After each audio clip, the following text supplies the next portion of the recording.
Merci de nous rejoindre. Voici l'essentiel des titres.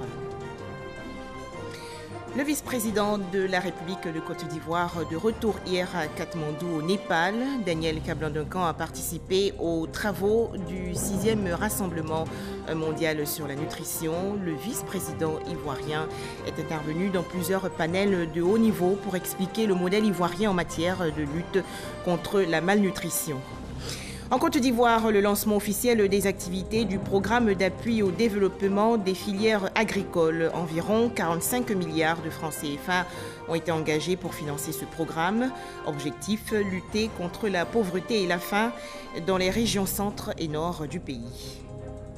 Enfin, au Ghana, l'arrestation d'un haut responsable de la police pour complot présumé visant à renverser le pouvoir. Bonjour à tous et bienvenue. Un conseil des ministres s'est tenu aujourd'hui au palais de la présidence dans la commune du Plateau. Dans nos prochaines éditions, les détails sur cette réunion dirigée par le président de la République, Alassane Ouattara. Je vous donne à présent lecture de 3 télégrammes de condoléances rédigés et signés par le président de la République de Côte d'Ivoire, Alassane Ouattara. Le premier télégramme va à l'endroit de son Excellence, Monsieur Ibrahim Boubacar Keïta, président de la République du Mali. Monsieur le Président et chers frères, j'ai appris avec une vive émotion la triste nouvelle de l'attaque meurtrière perpétrée le vendredi 1er novembre 2019 contre une position des forces armées maliennes à Ndélimane, faisant 54 morts, dont un civil, de nombreux blessés et d'importants dégâts matériels. Le gouvernement ivoirien condamne cet acte odieux et barbare qu'aucune cause ou idéologie ne saurait justifier et vous renouvelle son soutien total dans votre combat contre le terrorisme. En ces instants tragiques, je voudrais, au nom du peuple et du gouvernement ivoirien et en mon nom propre, adresser à vous-même et au peuple frère du Mali ma solidarité, tout en vous priant de transmettre mes sincères condoléances aux familles endeuillées, ainsi que mes vœux de réconfort et de prompt rétablissement aux blessés. Très haute et fraternelle considération. La seconde lettre de condoléances est écrite à son Excellence Monsieur Mahamadou Issoufou, président de la République du Niger. Monsieur le Président et chers frères, j'ai appris avec consternation la nouvelle de l'attaque terroriste perpétrée dans la nuit du mardi 29 au mercredi 30 octobre 2019 contre la base militaire de Blabrine dans la région de Difa par des individus lourdement armés faisant 12 morts et 8 blessés. En cette douloureuse circonstance, je voudrais, au nom du peuple et du gouvernement ivoirien ainsi qu'en mon nom propre, exprimer à votre Excellence, au peuple frère du Niger et aux familles endeuillées, toute ma solidarité et mes sincères condoléances, de même que mes vœux de prompt rétablissement aux blessés. Tout en condamnant avec la dernière énergie cet acte barbare qu'aucune cause ne saurait justifier, je voudrais vous réitérer, Monsieur le Président et chers frères, toute ma sympathie et ma profonde compassion, très haute et fraternelle considération. Enfin, le troisième et dernier télégramme, le chef de l'État ivoirien, Alassane Ouattara, présente ses condoléances à Monsieur Paul Biya, président de la République du Cameroun. Monsieur le Président et chers frères, c'est avec une grande tristesse que j'ai appris la tragique nouvelle du glissement de terrain survenu à Bafoussam dans la nuit du lundi 28 au mardi 29 octobre 2019, occasionnant plus de 43 morts et la disparition de plus d'une cinquantaine de personnes. En cette pénible circonstance, le peuple et le gouvernement ivoirien se joignent à moi pour adresser à vous-même et au peuple frère du Cameroun notre profonde compassion et notre solidarité. Je prie votre Excellence de bien vouloir transmettre aux familles endeuillées mes condoléances les plus attristées et mes vœux de prompt rétablissement aux blessés. Très haute et fraternelle considération. Tous ces 3 télégrammes sont signés Alassane Ouattara, président de la République de Côte d'Ivoire. Un tout autre sujet à présent. Le vice-président de la République de Côte d'Ivoire est rentré hier de Katmandou au Népal. Daniel Kablan-Duncan a pris part au 6e rassemblement mondial sur la nutrition. Le vice-président ivoirien est intervenu dans plusieurs panels de haut niveau pour expliquer le modèle ivoirien en matière de lutte contre la malnutrition. Les explications dans ce reportage de Mahama Traoré. Un enfant sur 3 au monde souffre de retard de croissance. Le mal pourrait être évité si l'enfant est nourri convenablement durant ses 1000 premiers jours de vie, notamment par allaitement. Le mouvement Sun profite donc de ce rassemblement de Katmandou pour demander aux États membres de formuler des engagements en matière de politique nutritionnelle, le cas de la Côte d'Ivoire. La Côte d'Ivoire va s'engager également, à définir un partenariat gagnant-gagnant avec le secteur privé. Deuxièmement, éliminer la carence en iode. Troisièmement, le pays s'engage à renforcer la focalisation du mouvement Sun sur la nutrition au cours des 1000 premiers jours de vie. Membre du mouvement Sun depuis 2013, la Côte d'Ivoire est présentée à ses assises comme un modèle à suivre au vu des progrès réalisés ces dernières années au plan national. Alors, l'intervention du vice-président ivoirien est sollicitée dans plusieurs panels pour expliquer les secrets du succès ivoirien en matière de nutrition. L'évolution des indicateurs du processus Sun, comme la plupart le savent, sur la période 2014-2018, et c'est important, nous sommes passés de 56,5% à 96%. Il y a donc un comité décisionnel que je préside et dont le vice-président est le Premier ministre, et qui comprend 13 ministres qui sont concernés par la problématique de la malnutrition. Il y a un comité technique multisectoriel. Ensuite, il y a des comités régionaux animés par les préfets pour que chaque région puisse faire sien le dossier donc, de la malnutrition. Parce que si vous faites un dossier au niveau du sommet et qu'au niveau des régions, vous n'avez pas la diffusion des décisions, ça risque d'être lettre morte. Sur le terrain, cette stratégie porte ses fruits. Le retard donc de croissance de 2012 à 2016 est passé de 29,8% à 21,6%. La malnutrition aiguë a baissé de 7% à 6%.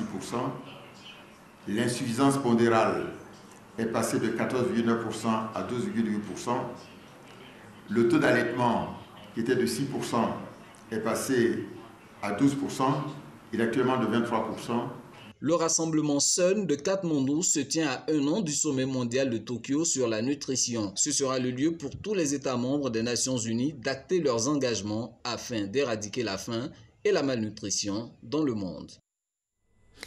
Une rencontre pour parler et proposer des solutions contre le piratage des produits, marques et services. Le Salon international de l'originalité au Salon Origi 2019 s'est tenu du 28 au 29 octobre dernier dans la commune du Plateau. Thème retenu, les innovations technologiques au cœur de la sensibilisation et de la lutte. Stéphane Loboué et Jean-Marc Djadji. Lutter contre la fraude, le piratage et la contrefaçon des marques, produits et services, c'est sauver l'économie nationale et la santé des consommateurs. À la 5e édition du Salon international de l'originalité d'Abidjan, opérateurs économiques, autorités administratives et judiciaires et consommateurs ont échangé sur ces fléaux. L'objectif que nous visons par cet événement est de créer une plateforme de mutualisation et de partage des expériences et des expertises des différents acteurs de ce secteur-là en matière de lutte et de sensibilisation contre la contrefaçon, le piratage, la fraude sous toutes ses formes. Donc c'est une façon pour nous de fédérer toutes les intelligences. Pour le Comité national de lutte contre la contrefaçon, le gouvernement continue de mener des actions de lutte contre la fraude, le piratage et la contrefaçon. L'État de Côte d'Ivoire a pris véritablement les choses en main. La contrefaçon et la fraude sont des choses qui nuisent terriblement au secteur économique. Ils nuisent également à nos industries et bien entendu, ils nuisent à la santé des populations. Donc face à ces difficultés, l'État ne peut pas ne pas agir. Le 5e Salon international de l'originalité d'Abidjan s'articule autour des innovations technologiques au cœur de la sensibilisation et de la lutte. Une formation à l'endroit des entreprises du secteur du tourisme. Les travaux portent sur les systèmes de management de la qualité. Rencontre organisée dans la commune de Cocody par l'agence Côte d'Ivoire PME. Jean-Louis Gongbo. Le secteur touristique en Côte d'Ivoire, c'est un potentiel d'investissement de 3 000 milliards de francs CFA selon les chiffres officiels. Un vivier que l'agence Côte d'Ivoire PME a décidé d'accompagner et promouvoir. Depuis 2012, la croissance annuelle moyenne est estimée autour de 12% pour ce secteur et la contribution au PIB se situe entre 6 et 8%. Ce qui en fait un secteur dont la transformation structurelle pourrait avoir un impact positif sur l'ensemble du tissu économique ivoirien. Malheureusement, c'est un secteur où les notions d'expérience client sont déterminantes dans la compétitivité. Donc, il est donc important pour les entreprises qui sont dans ce secteur-là de pouvoir axer leur fonctionnement sur le type d'expérience et que les clients vivent quand ils passent chez eux. Chefs d'entreprise, responsables qualité, organismes et fêtières du secteur touristique, tous ont été instruits sur les principes et notions de base en matière de démarche qualité. Les insuffisances qui sont dans le secteur commencent à ressortir parce qu'on est plus fréquenté, on a plus de clients, on a plus de gens qui viennent. Et en ce moment, on voit les écarts, les remarques que les gens, les uns et les autres font. Et si on veut continuer notre croissance, il va falloir maîtriser les éléments qui ne font pas. Les participants à cette formation ont pu également se familiariser aux outils de maîtrise des risques et de contrôle qualité et détecter les opportunités liées à leur environnement en vue de les transformer en des facteurs bénéfiques. Après une séance de formation, 208 acteurs de l'hôtellerie installés à Grand Bassam et Jacquesville ont de leur côté reçu leur attestation de participation.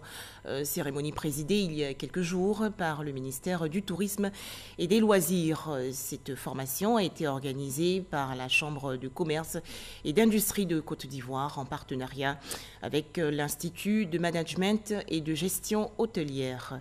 Patricia Etia.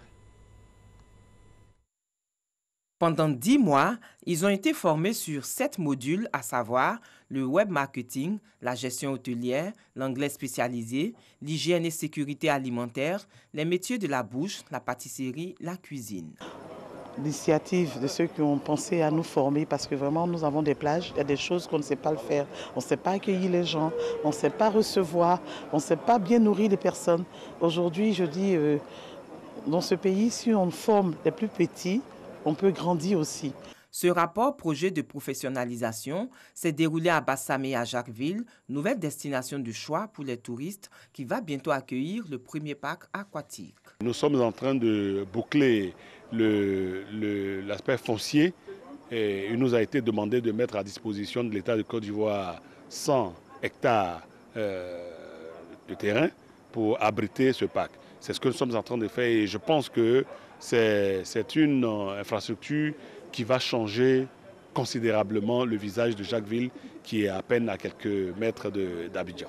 Le secrétaire général du FDFP, Ange-Léonide Barry-Battesti, a souligné que ce projet a été soutenu à hauteur de 62 millions de francs CFA par sa structure. Dans le même sens, le président de la Chambre de commerce et d'industrie, Touré Fama, a réaffirmé sa volonté d'apporter sa contribution au succès de la stratégie nationale de développement touristique.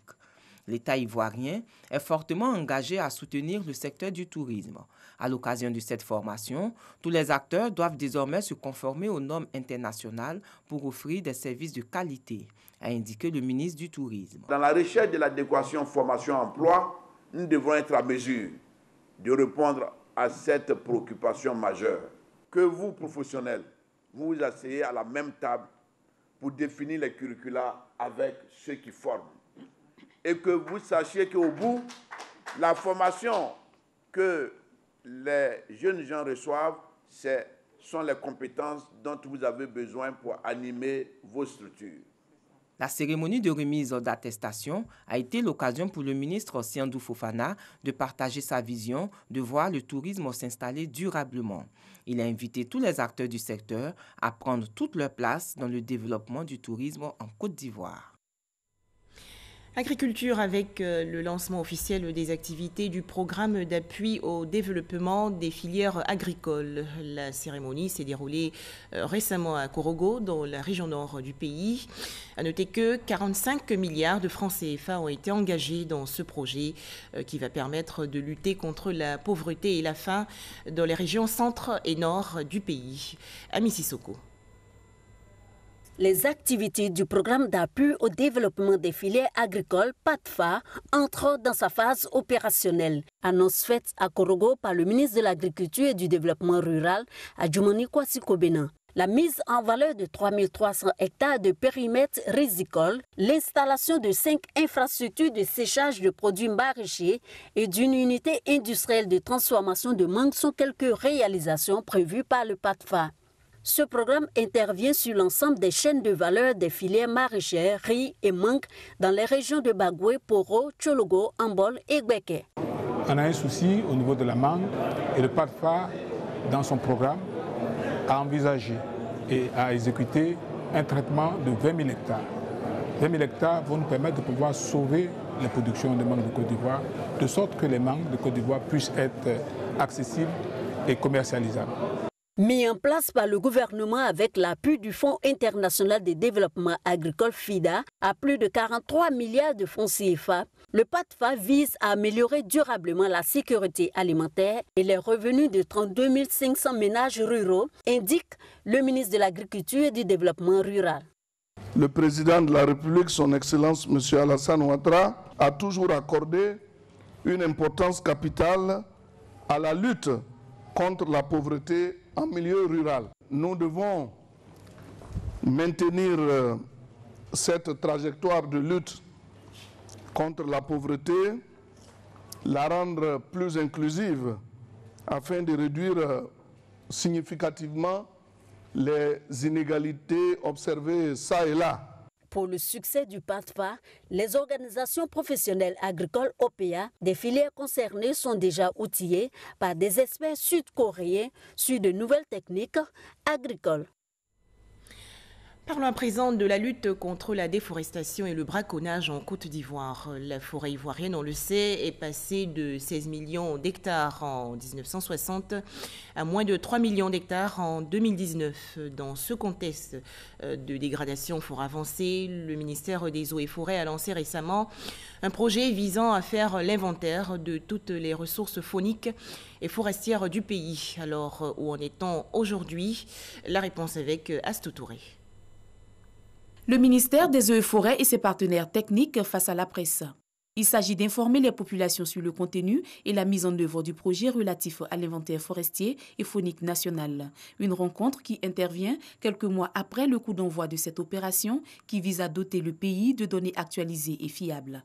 En septembre 2019, une centaine d'agents ont été formés. Ces agents techniques vont sillonner 31 régions et 108 départements. Dans la réalisation de ce projet, le ministère des Eaux et Forêts a bénéficié d'un fonds de plus de 4 milliards de francs CFA dans le cadre du contrat de désendettement et de développement C2D. Cet inventaire a démarré au début du mois de juillet. Donc l'objectif de ce comité de pilotage était de constater de l'avancement. Donc l'ensemble des moyens techniques, humains ont été effectivement mobilisés. Les formations des différents agents qui vont être déployés sur toute l'échelle du territoire de Côte d'Ivoire ont été formés pour mener à bien ce travail. Et bien l'enjeu maintenant, c'est de pouvoir déployer tout ce dispositif de manière opérationnelle sur le terrain avec un objectif d'avoir l'ensemble des données collectées et traitées pour l'horizon de l'année 2020. L'état forestier et faunique de la Côte d'Ivoire est inquiétant. Près de 90% de sa surface forestière a disparu au cours des 60 dernières années avec un taux annuel de déforestation de 2,69%, l'un des plus élevés en Afrique. Le pays enregistre également la disparition de grands mammifères du fait du braconnage et la disparition de leurs habitats naturels. Pour la mise en œuvre du projet sur l'inventaire forestier et faunique, le comité de pilotage exhorte les populations à réserver un meilleur accueil aux agents techniques. Intéressons-nous maintenant aux activités de la Commission nationale de lutte contre la prolifération et la circulation illicite des armes légères et de petit calibre. La Comnat renforce actuellement les capacités d'une trentaine de gestionnaires d'armes et de munitions. Il s'agit de gendarmes, policiers, douaniers et autres éléments des eaux et forêts. Les travaux portent sur le thème « Gestion sécurisée des munitions ». Le point avec Serge Collier. Gestion sûre et sécurisée des munitions. C'est la thématique centrale de cet atelier de formation de la Comnat, la Commission nationale de lutte contre la prolifération et la circulation illicite des armes légères et de petit calibre. À Sinimafia, 30 agents des forces de défense et de sécurité chargés de la logistique ou en service dans les armureries participent à ce programme. Le commissaire divisionnaire major de police, Léon Diokwei, a situé les enjeux de cette session de formation. Selon lui, la Comnat poursuit ses efforts de sensibilisation et de renforcement des capacités des hommes en armes.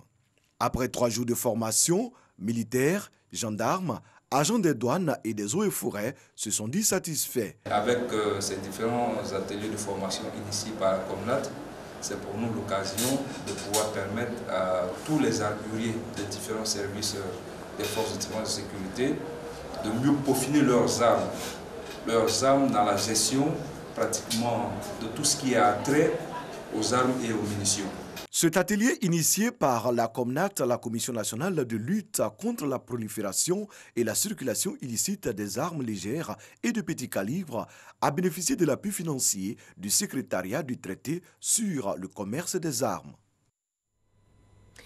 Direction Yamoussoukro, dans le centre du pays. Le nouveau président de la Fédération des mutuelles des régions et districts de Côte d'Ivoire a été récemment investi. Cette cérémonie a également permis aux participants de discuter du statut des agents de la Fédération des mutuelles et régions et districts. On en parle avec Kader Sogodogo de RTI Bouaké. Junior Meda Toto, investi nouveau président de la Fédération des mutuelles des 31 régions et 2 districts de Côte d'Ivoire. Il entend placer son mandat sous les signes de la dignité et de la mobilisation des moyens pour le bonheur de tous les travailleurs.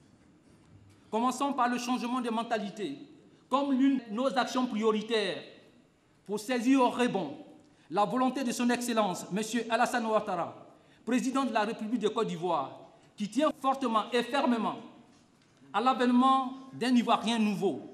Nous, agents et acteurs de développement local, nous voulons nous inscrire résolument dans cette politique de changement de mentalité. Un vœu cher de tous les travailleurs des régions et des districts de Côte d'Ivoire, un statut qui ne rend pas leur présence professionnelle liée à la présence d'un gouverneur ou au mandat d'un président de conseil régional.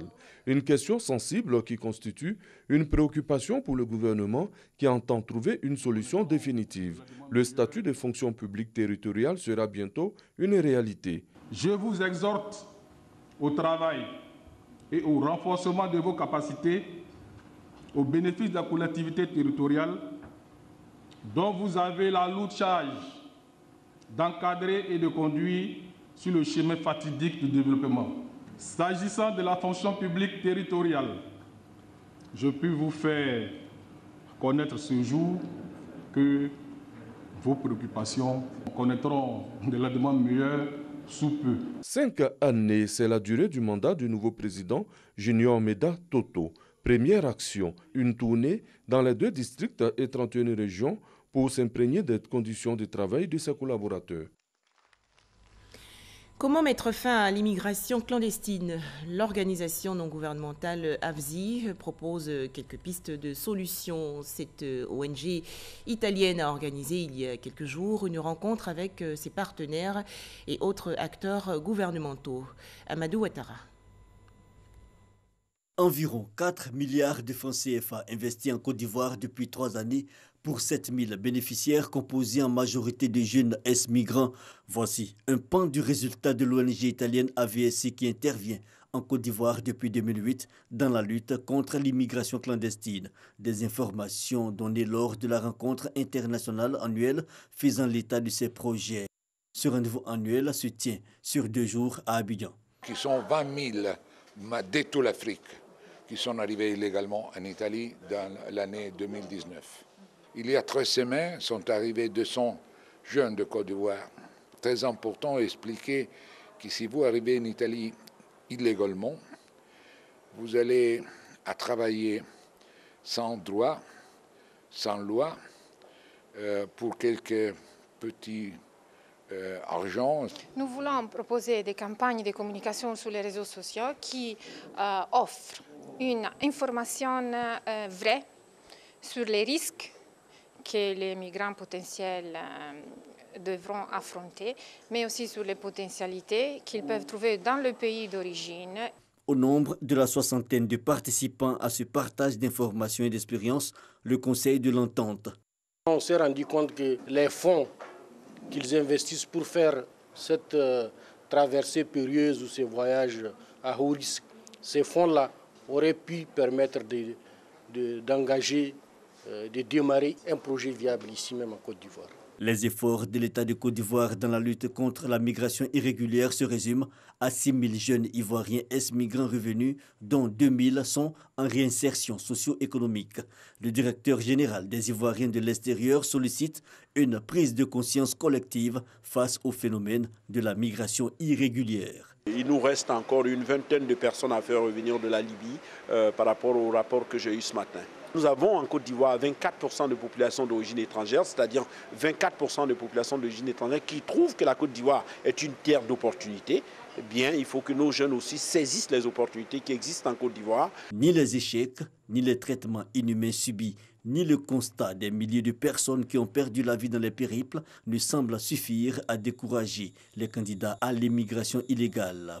Pour l'ONG AVSI, la stratégie de communication demeure un outil indispensable dans le renforcement des dispositifs de sensibilisation. À Djaoui, dans la commune de Port-Boué, les populations de ce village ont reçu récemment des vivres et non-vivres, une initiative de la Force Jeune francophone. C'est une organisation chrétienne qui œuvre dans l'humanitaire. On en parle avec Franck Quadio. Des dons de vivres et de non-vivres aux populations d'Adjaoui, village situé dans la commune de Port-Boué. Une action qui s'inscrit dans le cadre du programme annuel d'aide aux personnes démunies initié par la Force Jeune francophone, association chrétienne, membre de l'Église universelle du Royaume de Dieu. On a préparé 250 kits alimentaires pour aider les familles qui vivent dans ce village. Et pour nous, c'est un acte d'amour. Et nous voudrons encourager les personnes de bonne volonté qui peuvent apporter leur soutien aux personnes qui sont dans la détresse, qu'elles viennent. Aux donateurs, le village les remercie. Il les bénit aussi. Celui qui t'est béni, il faut le bénir. Et nous pensons que le village est ouvert à eux, à n'importe quel moment où ils voudront venir. Prières, chants et pièces de théâtre pour illustrer le message de l'amour, du pardon, de l'entente et du don de soi. Au nom des donateurs, l'officiant du jour a exhorté les chrétiens et les bénéficiaires à se rapprocher davantage de Dieu, maître de toutes bonnes œuvres. L'apothéose s'est faite en toute ferveur avec un engagement pris par les donateurs de visiter l'année prochaine une autre localité. Une page noire dans cette édition. L'ex-député de l'Assemblée nationale du Bénin et ancien ministre Albert Tévoé-Djré est décédé aujourd'hui à Porto Novo au Bénin. Il était souffrant depuis quelques mois et gardé dans une maison de retraite. À noter également que Albert Tévoé-Djré fut un représentant du secrétariat général des Nations Unies de 2003 à 2005 pour assister les protagonistes de la crise en Côte d'Ivoire. Enfin, le Ghana, avec l'arrestation le 4 novembre dernier de Benjamin Agordzor, un haut responsable de la police. Il a été arrêté pour complot présumé visant à renverser le gouvernement ghanéen. Et c'est la fin de cette édition. Merci de nous avoir suivis.